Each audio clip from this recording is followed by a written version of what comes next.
Hi, I'm Deeptan Purival and you're watching The Savera. In a rapidly changing global trade landscape, a question that's been asked with increasing urgency is the World Trade Organization still relevant? With rising protectionism, the return of tariffs and a breakdown in dispute resolution mechanism, many experts believe that the World Trade Organization, once a cornerstone of global economic stability, is now struggling to stay afloat. Experts say that the World Trade Organization as we know it is gone.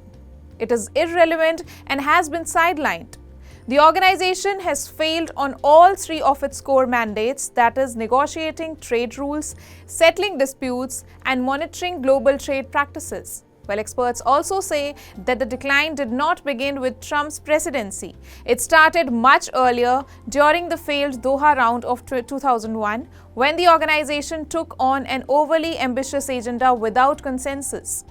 A key structural issue is the World Organization's appellate body, which functions as the Supreme Court of International Trade, has been rendered dysfunctional, largely due to the United States blocking appointments.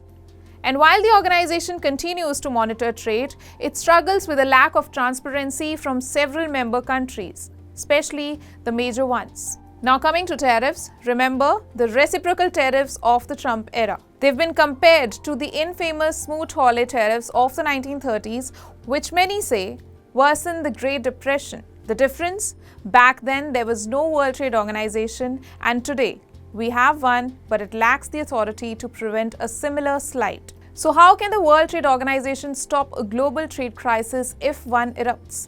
The answer from experts is no.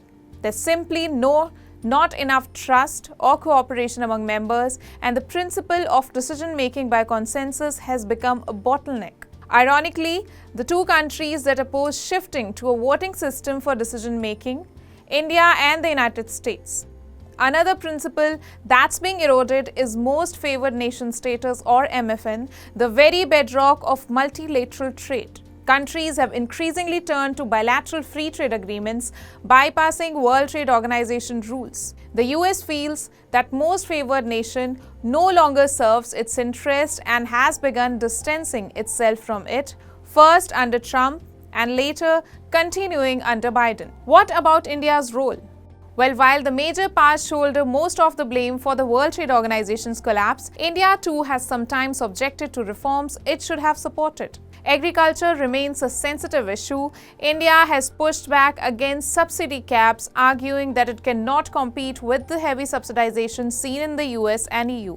Interestingly, India resists discussing labor and environmental standards at the organization, but is open to doing so in bilateral talks with the EU, UK and possibly the US. A former Commerce Secretary explained by saying India wants the comfort of bilateral negotiations first. Stay tuned to The Savera for more stories, and do like, subscribe to our channel and download the Savera app.